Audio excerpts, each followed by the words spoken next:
Any Batman related review is an excuse for me to wear my Batman mask.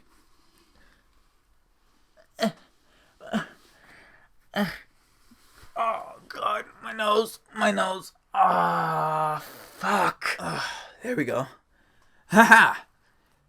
I'm Batman. This thing is so painful. It's hurting my eyes and it smells like ass.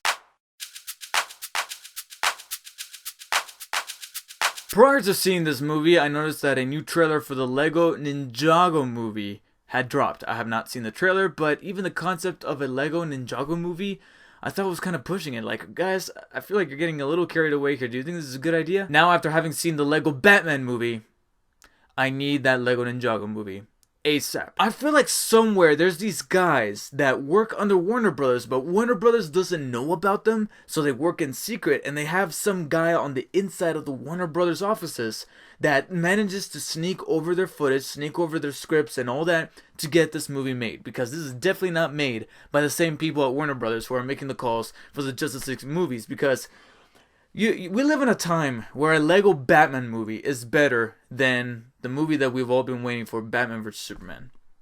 That is a thing. And I concur with Rotten Tomatoes and critics alike. The Lego Batman movie is spectacular. Well, Bat-tacular. I know that I have a minor bias because I'm kind of sort of a Batman fan, if you couldn't tell from my shirt or my PJs.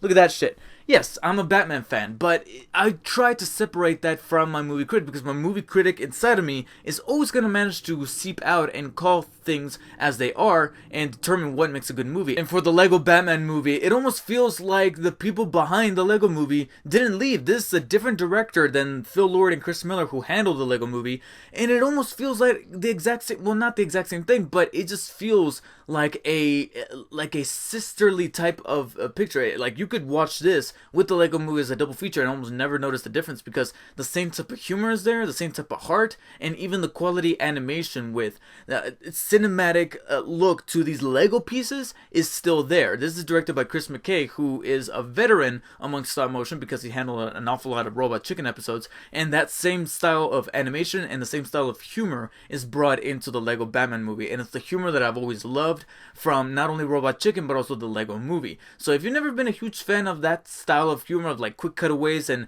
certain jokes just landing one after another at a very fast pace, this movie is not going to change your mind per se, but I feel like the overall consensus is that people love that type of humor, and the Lego Batman movie manages to hit all those check boxes that the Lego movie did. And the reason for why it works with a property like Batman, which, as much of a fan as I am for Batman, I even have to agree that after a while it gets a little saturated, because the get out of jail free card these days is to do something around Batman, whether it be about Batman himself or his villains like Suicide Squad or something like that.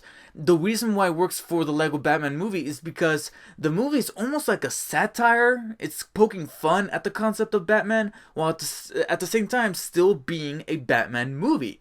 I feel like if you strip away the Lego aesthetic, you still got a Batman movie here, only as if it was interpreted as a comedy, where you point out silly shit that has always been there in Batman mythology, and you have secondary characters pointing this out, especially to Batman, whose incarnation in this movie is supposed to be an obnoxious dude who does things for the people of Gotham, but he mostly does it for himself to feel good about himself. But deep down there's a rooted tragedy. And just when you think that they couldn't explore the tragedy of Batman with his parents, and you think that that's just been beaten to a pulp with various iterations of the character, they do it again here, but they do it really well, because they take that satirical look at Batman with comedy, but also with heart, because you feel for Batman, you feel for his struggle, and even some other characters like the Joker, you feel for all these different people, because they take that new satirical look that's kind of adorable, but at the same time likable and very, very hilarious, pointing out the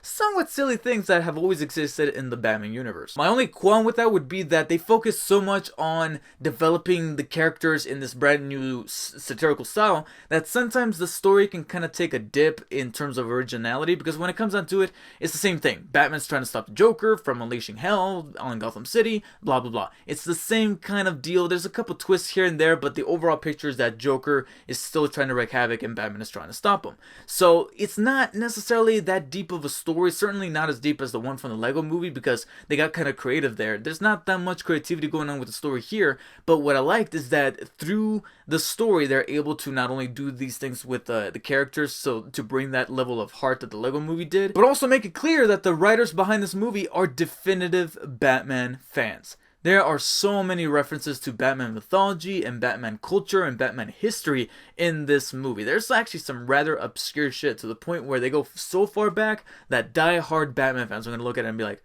oh my god, they just referenced that thing that almost nobody knows about, and it's in here. And it doesn't stop there. There's also some pop culture references that come to be expected with kids' movies, especially for those jokes that cater to kids, but there's also some jokes for adults. There's even one joke that I'm surprised got by the censors with a PG rating. I'm like, oh, you're referencing a body part here. I'm surprised you didn't get a PG-13 for just that one joke. I will admit, however, the jokes kind of slow down towards the last act. I feel like it gets replaced with more of that heart that I was liking, but it just gets a little fun. Like the humor kind of fizzles just a tiny bit towards the latter half. All the best jokes I feel are in the first and second act, but still the overall feeling of the movie, from going to funny to having that heart and that emotion with these characters that you've seen time and time again. Batman, Batgirl, Robin. You've seen these people before, and yet they're still able to make it original because of that satirical, comedic look we take at Batman. And I cannot end the review without giving praise to the people that managed to bring that heart and that humor to these characters. Of course, the voice cast. Everybody is at the top of their game. Will Arnett as Batman. It gives a whole new meaning to that Jimmy Kimmel skit that they had on Batman vs Superman. Then Will Arnett just walks in there and be like, I'm Batman. Oh yeah? Ask your kids about me. I can definitely see that skit now having a new form of validity, now knowing that this movie's performing a whole lot better critically than Batman vs Superman. Oh my god. But everybody else too. Ray Fiennes as Alfred, Michael Cera as Robin, and my wifey, Rosario Dawson, as Batgirl. They were all great.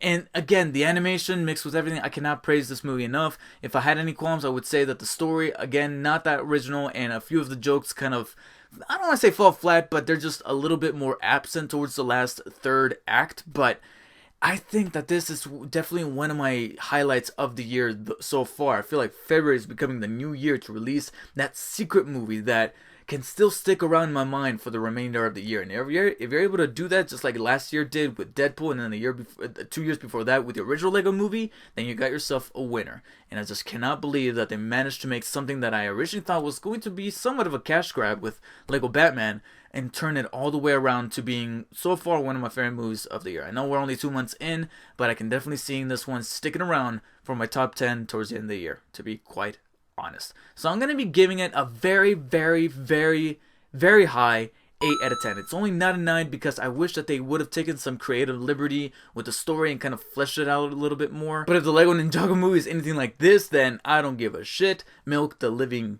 fuck out of the Lego property, Bionic Coal, Mega Bloks, whatever the hell. Bring that same humor, bring that same heart, bring that same aesthetic. I'm down for it. I'm a bitch for Lego movies at this point. So if you guys have managed to have seen the Lego Batman movie at this point, what did you guys think about it? Did you think it was funny? Do you think it had heart and emotion? And do you think that the people behind these properties can do no wrong from here on out, as long as Warner Bros. Does not intrude and figure out where they live? And the question of the day, what type of Lego property would you love to see outside of Ninjago? Because I already got that coming out.